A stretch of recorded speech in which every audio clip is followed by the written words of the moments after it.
Hello students, कैसे हैं आप लोग। चलिए शुरू करते हैं ई क्लासेस। स्टूडेंट्स, आज क्लास 9 साइंस चैप्टर नंबर 8 और मेरा टॉपिक है मोशन। इसके पहले मैंने मोशन में ऑलरेडी कुछ टॉपिक कवर कर लिए हैं, आप मेरे पुराने वीडियोस को जाके देख सकते हैं। और जिसमें टॉपिक जो कवर किया गया था motion, uniform motion, non uniform motion, distance और डिस्प्लेसमेंट। तो देखो यहाँ पे मोशन हम जो स्टडी कर रहे हैं, तो ये आपके लिए जानना जरूरी है कि मोशन में और भी बहुत सारे टॉपिक होते हैं और भी बहुत सारे वर्ड होते हैं जिनका हम यूज करते हैं। तो उन्हीं में से एक है स्पीड। स्पीड यानी ये जब कोई बॉडी किसी डिस्टेंस को ट्रेवल कर रही है, तो जिस डिस्टेंस को ट्रेवल करना है उसको वो किसी रेट पे करती है। तो जो रेट ऑफ मोशन है दैट इज कॉल्ड स्पीड।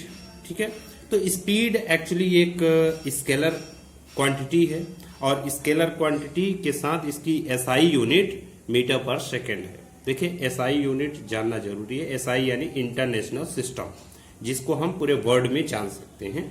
तो एसआई यूनिट स्पीड की क्या है? International system. आज हम उसी के आगे स्टडी करेंगे एनसीईआरटी के पेज नंबर 101 में। ठीक है, सो स्टूडेंट्स, हमने स्पीड पढ़ा था। तो देखो, स्पीड एक स्केलर क्वांटिटी है, लेकिन ये ध्यान रखिएगा, अगर हम स्पीड को डायरेक्शन के साथ पढ़ें तो उसमें थोड़ा सा डिफरेंट चीजें यानी और व्यापक और ज्यादा कॉम्प्रिहेंसिव हो जाती हैं। जैसे देखिए, the rate of motion of an object can be more comprehensive. तो अभी मैंने जो स्पीड पढ़ा था, ये स्पीड एक्चुअली क्या है? The rate of motion of an object. Speed क्या है? एक मोशन का रेट है। किसी भी ऑब्जेक्ट का जो मोशन का रेट होता है उसको हम स्पीड कहते हैं। तो ये और भी कॉम्प्रिहेंसिव हो सकता है if we specify its direction of motion along with its speed. अगर हम इसके स्पीड को इसके मोशन को अगर डायरेक्शन के साथ हम स्पेसिफाई करें, स्टडी करें, तो और ज्यादा ये कॉम्प्रिहेंसिव हो सकता है। So the quantity that specifies both these aspects is called velocity.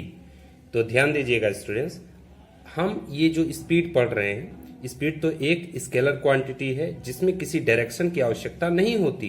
लेकिन अगर हम स्पीड को डायरेक्शन के साथ स्टडी करते हैं तो वो क्या हो जाता है?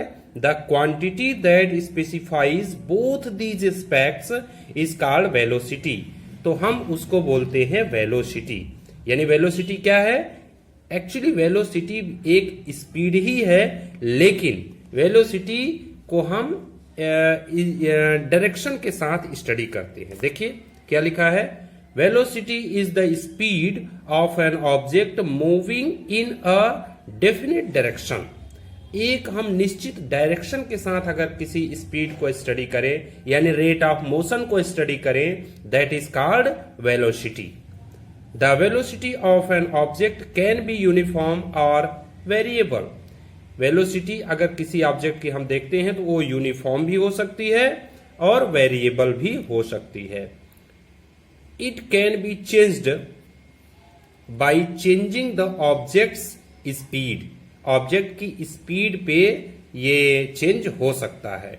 Direction, speed, direction of motion और बोथ, मतलब उनकी डायरेक्शन चेंज हो जाए, स्पीड चेंज हो जाए, हाँ, या फिर ये दोनों चेंज हो जाए, तो ये इनका क्या कहते हैं? यूनिफॉर्म मोशन या वेरिएबल हो सकते हैं। ठीक है, यूनिफॉर्म या variable. Okay, when an object is moving along a straight line at a variable speed, we can express the magnitude of its rate of motion in term of average velocity. So जब कोई object एक straight line में move कर रहा हो तो उसकी speed variable होती है। वी कैन एक्सप्रेस, जब स्ट्रेट लाइन में चल रही तो स्पीड क्या हुई? वेरिएबल हुई। हम इसको मैग्नीट्यूड के साथ इसके रेट को जब एक्सप्रेस करते हैं, यानी रेट ऑफ मोशन को मैग्नीट्यूड के साथ एक्सप्रेस करते हैं, उसको हम बोलते हैं एवरेज वेलोसिटी। यानी एवरेज वेलोसिटी को स्टडी करने के लिए रेट ऑफ मोशन जो है उसे मैग्नीट्यूड के साथ एक्सप्रेस किया जाता है। It is calculated in the same way as we calculate average speed. जैसे हम एवरेज स्पीड, यहाँ पे देखिए एवरेज स्पीड कैलकुलेट कर रहे थे, total distance travel upon total time taken, उसी तरह यहां पर भी हम इसी मेथड से कैलकुलेट करेंगे। In case the velocity of the object is changing at a uniform rate, अगर वेलोसिटी ऑफ द ऑब्जेक्ट यानी ऑब्जेक्ट की वेलोसिटी जो है वो यूनिफॉर्म रेट से चेंज हो रही है, then average velocity is given by the arithmetic means of initial velocity and final velocity for a given period of time. तो अगर चेंज हो रही है इनकी यूनिफॉर्म रेट से, तब हम क्या करते हैं, तब हम कहते हैं average velocity is equal to initial velocity plus final velocity upon 2। देखिए एक्चुअली क्या, मान लीजिए अब वेलोसिटी को, यहां कोई ऑब्जेक्ट है, ठीक है, यहां पे हम देखते हैं, ये मान लीजिए ऑब्जेक्ट ए है यहां पे, ठीक है, और ऊपर होता है नॉर्थ, नीचे साउथ, ये ईस्ट है, ये वेस्ट है, ठीक है। तो देखिए अगर ये ऑब्जेक्ट ईस्ट की तरफ जा रहा है, ठीक है, तो ईस्ट की तरफ जा रहा है और इसको अलग अलग स्पीड पे जा रहा है, रेट ऑफ जो मोशन है इनकी अलग अलग रेट है, तो जो स्टार्टिंग पॉइंट होती है इनकी, इनको हम बोलते हैं इनिशियल वेलोसिटी, ठीक है, इनिशियल वेलोसिटी। और जहां पे ये जा करके रुका, मान लीजिए यहां गया और ये एक निश्चित डायरेक्शन में जा रहा है, और डायरेक्शन में जब जाता है तो उसके रेट ऑफ मोशन जो होता है उसको हम वेलोसिटी बोलते हैं, और जहां पे पहुंचा वो फाइनल वेलोसिटी हो गई, ठीक है। तो यहां से यहां तक की मान लीजिए कि जो भी अलग अलग रेट है, तो यहां से यहां तक के चलने के लिए इनके सारे रेट को मान लीजिए 3 + 2 + 5 + 6, ठीक है, इतने तरह से इन्होंने रेट में चेंजिंग किया, अपॉन 2 हो जाएगा, ठीक है। ये हम निकाल रहे हैं एवरेज वेलोसिटी। तो एवरेज वेलोसिटी निकालने के लिए अलग अलग रेट का जो भी चेंजिंग है इनकी, तो 3 + 2 + 5 + 6, तो इनको हम ऐड कर देंगे, तो 11 + 2 13, 13 + 16, ये 16 अपॉन 2 आया, जिसको हम 8, तो इसका आंसर आ गया 8। यानी कि हम अगर मैथमेटिकली इनको बताएं तो VAV करके इनको लिखा जाता है U + V अपॉन 2। देखिए यहां पे है मैथमेटिकली U जो होता है वो इनिशियल वेलोसिटी होती है, और V जो होता है वो फाइनल वेलोसिटी होती है upon 2।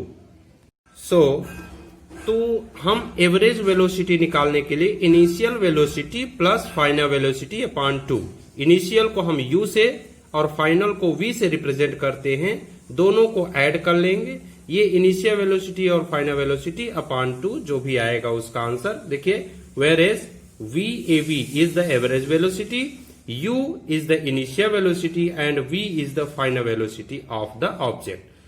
Speed and velocity have the same unit, that is metre per second, मतलब इसलिए इनकी जो क्या कहते हैं यूनिट, तो इनकी जो SI यूनिट होगी मीटर पर सेकेंड होगी।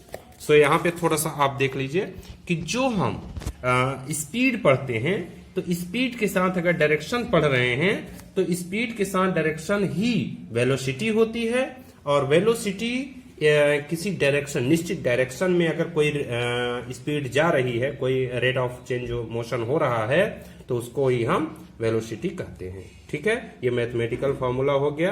अब आगे स्टूडेंट्स इसी पे देखिए एक क्वेश्चन भी है, Usha swim in 90 metre long pool, the cover 180 metre in 1 minute, by swimming from one end to the other and back along the same straight path.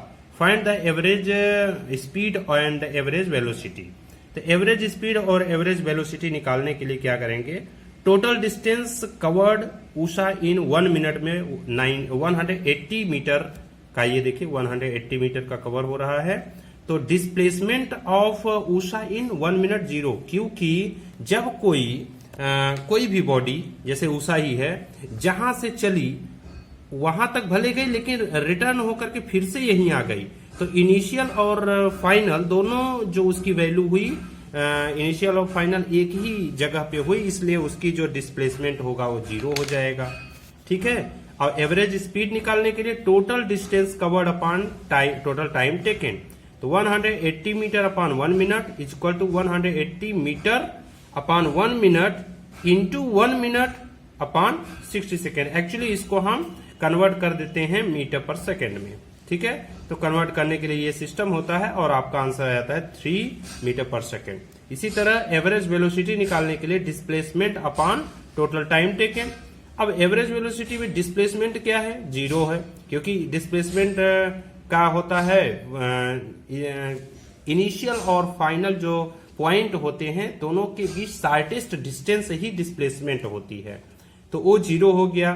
तो ये आपका 0 metre per second. The average speed of Usha in 3 metre per second, लेकिन उसकी जो velocity होगी वो 0 होगी। ठीक है स्टूडेंट्स, ओके।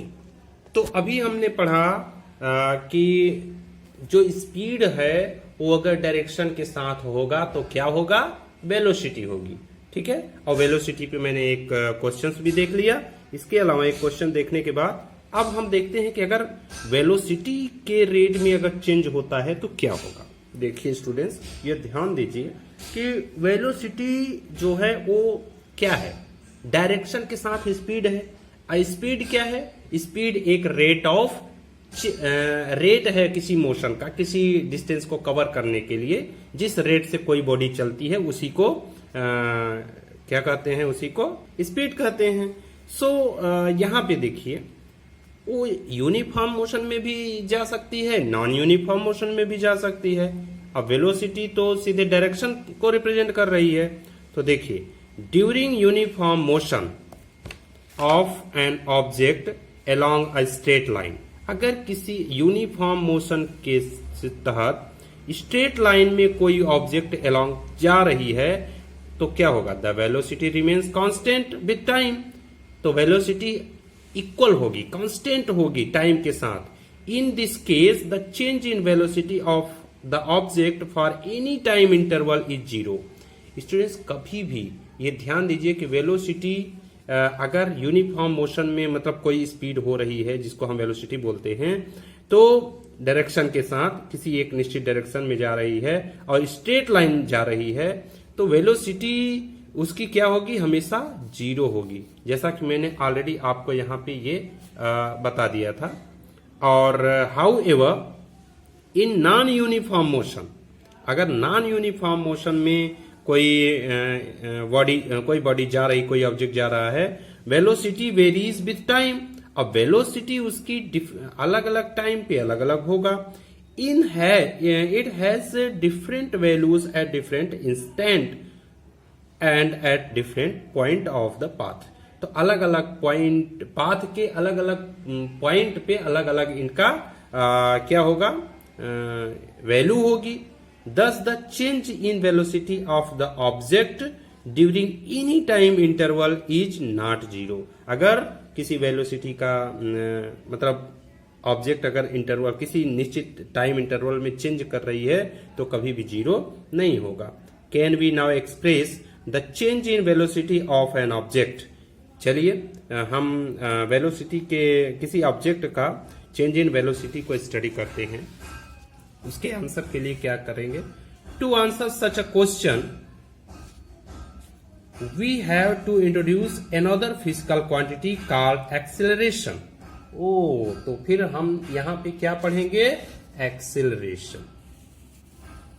एक्सेलरेशन क्या पढ़े, किस लिए पढ़े, देखिए इसको पढ़ने के लिए हमने क्या देखा कि जो चेंज इन वेलोसिटी होती है वेलोसिटी जो टाइम के साथ चेंज होती रहती है।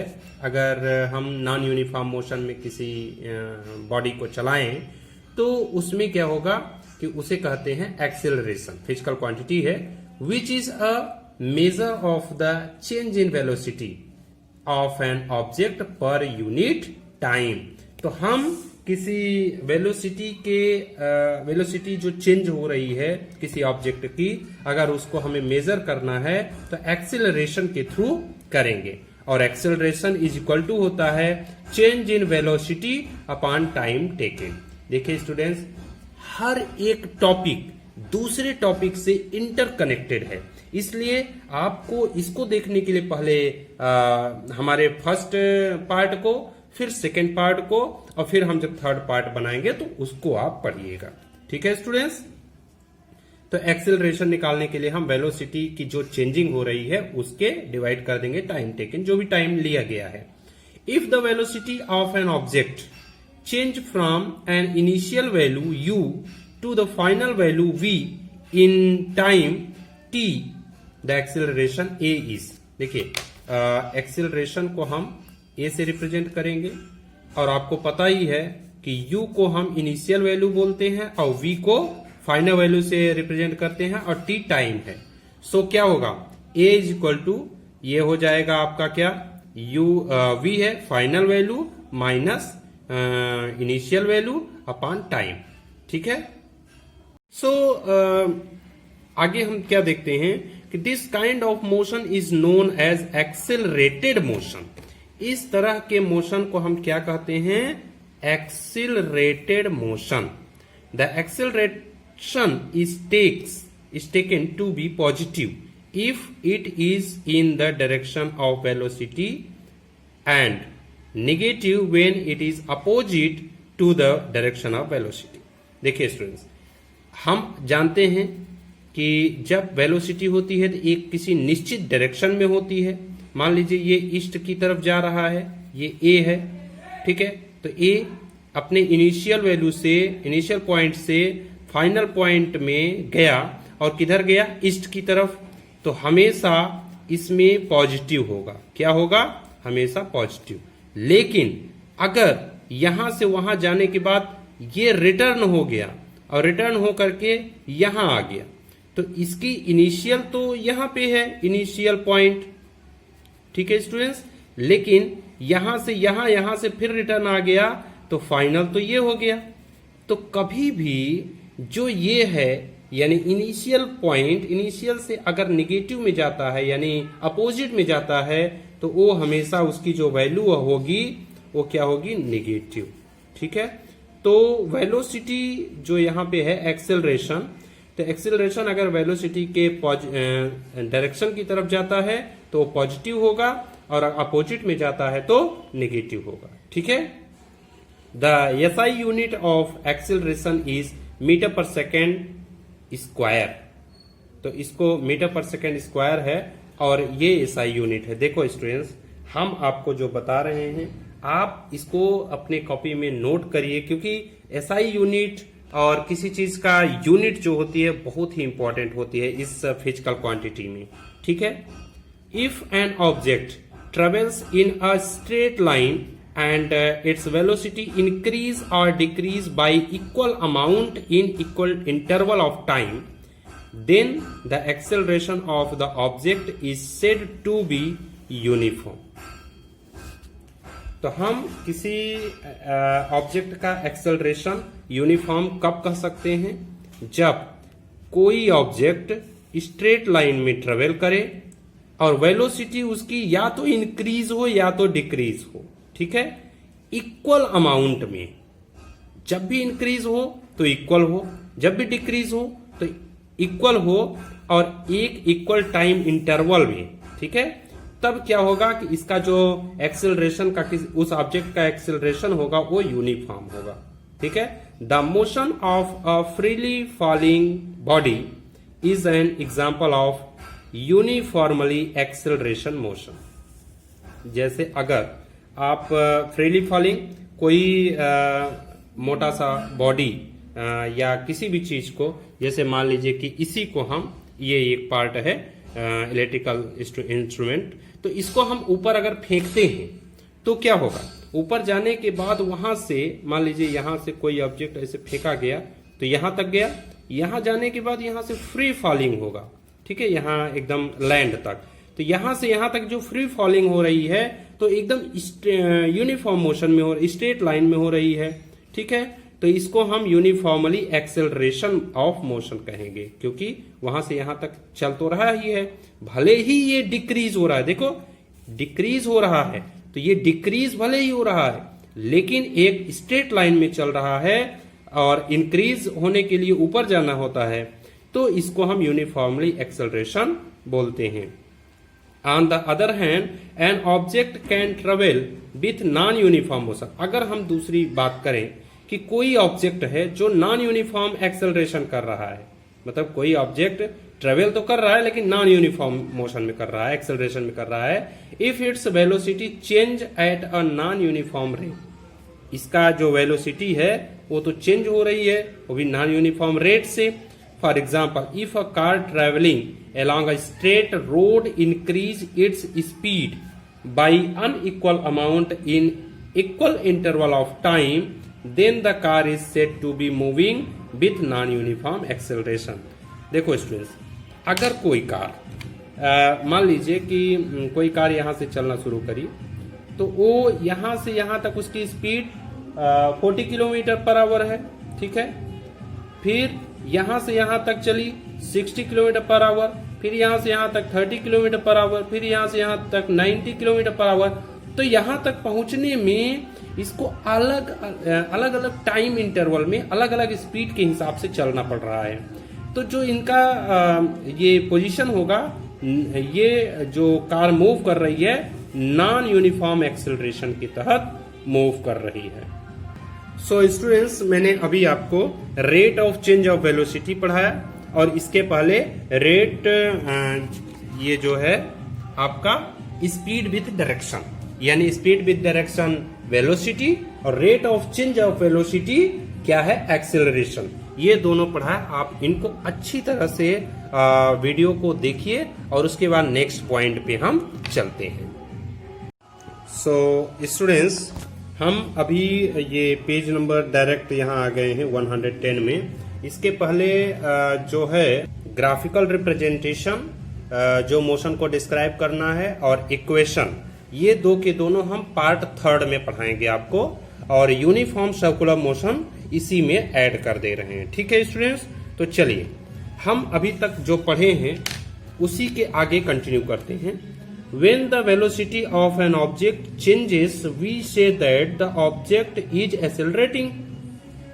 तो जब वेलोसिटी मतलब किसी ऑब्जेक्ट की वेलोसिटी चेंज होती है अपने मतलब अपने स्पीड में, है ना, तो उसमें क्या कहते हैं कि ये कोई ऑब्जेक्ट एक्सेलरेट कर रहा है, यानी एक्सेलरेटिंग उसी को कहते हैं, ठीक है। So the change in velocity could be due to change in its magnitude or the direction of the motion or both। मतलब कि ये जो वेलोसिटी में चेंज हो रही है, ठीक है, तो वेलोसिटी में चेंज मैग्नीट्यूड भी हो सकती है, डायरेक्शन भी हो सकती है, या मोशन में दोनों हो सकता है। अगर किसी मोशन में मैग्नीट्यूड का चेंजिंग हो या डायरेक्शन का चेंजिंग हो, तो चाहे एक का हो या दोनों का हो, हम उसको एक्सेलरेशन ही कहेंगे, या यही कहेंगे कि वो बॉडी, वो ऑब्जेक्ट एक्सेलरेट कर रही है या कर रहा है, ठीक है। Can you think of an example when an object does not change its magnitude of velocity but only it's direction of motion. तो क्या आप सोच सकते हो कोई एग्जाम्पल जिसमें कि कोई ऑब्जेक्ट अपने मैग्नीट्यूड को तो चेंज नहीं कर रहा है लेकिन अपने डायरेक्शन को चेंज कर रहा है। तो चलिए इसका हम एक आपको एग्जांपल बताते हैं। मान लीजिए कोई एक धावक है, यानी एथलीट है, वो क्या करता है, उसको दौड़ने के लिए एक रेक्टेंगुलर ट्रैक दिया गया, रेक्टेंगुलर, तो वो यहां से दौड़ना शुरू करता है लेकिन यूनिफॉर्म मोशन में चल रहा है। वहां से यहां चला, डायरेक्शन तुरंत बदला, यहां आया, यहां से यहां और यहां से यहां।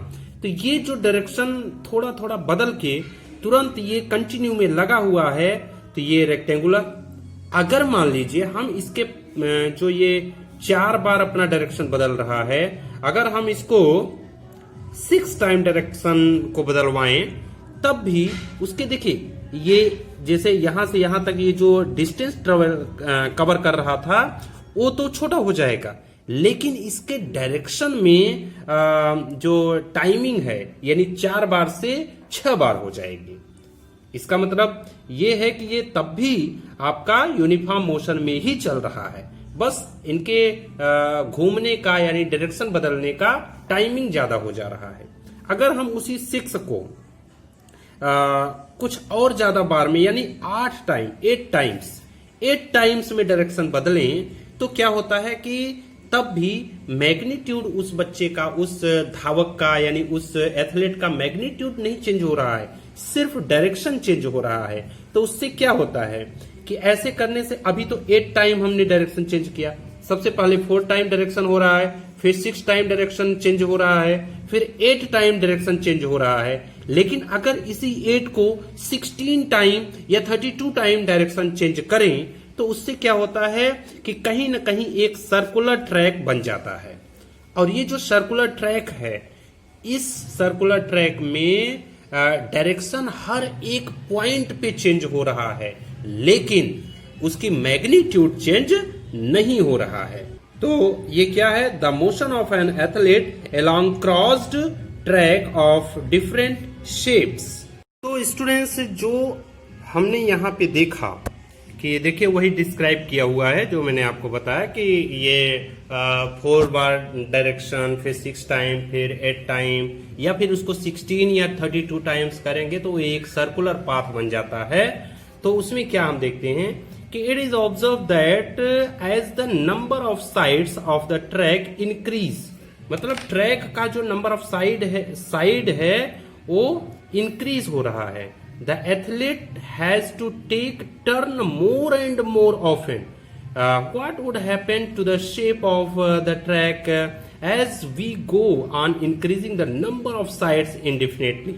अगर हम नंबर ऑफ साइड्स अनंत यानी इनडेफिनेटली चेंज कर दें तो if you do this you will notice that the shape of the track approach the shape of the circle and length of each of the side will decrease to a point. तो उसका जो हर एक मतलब इनकी जो direction है वो convert हो जाएगी एक सर्कुलर में, एक उनका जो पाथ हो जाएगा सर्कल में कन्वर्ट हो जाएगा, और जो लेंथ है साइड का वो कम हो जाएगा और वो पॉइंट में आ जाएगा। ठीक है। If the athlete move with a velocity of constant magnitude, जो क्या कहते हैं एथलीट है वो मूव कर रहा है कांस्टेंट मैग्नीट्यूड से along the circular path, the only change in his velocity is due to the change in the direction of motion. तो मोशन में जो डायरेक्शन चेंज हो रहा है वेलोसिटी का, सिर्फ वही हो रहा है।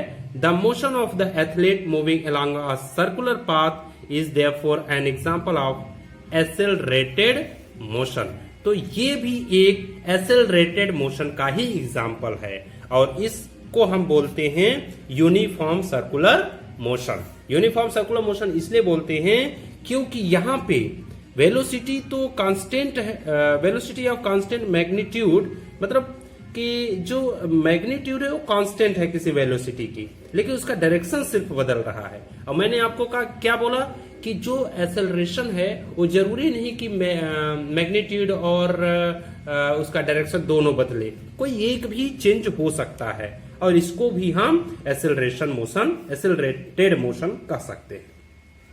We know that the circumference of a circle of radius, जैसा कि हम जानते हैं कि circumference जो होता है किसी सर्कल के जो रेडियस है वो r होता है और हम इसे 2 पाई r से रिप्रेजेंट कर सकते हैं। तो इसको t सेकेंड्स में ये v is equal to 2 pi r upon t से हम इसको निकाल सकते हैं। ठीक है। सो इसकी स्पीड को ओके।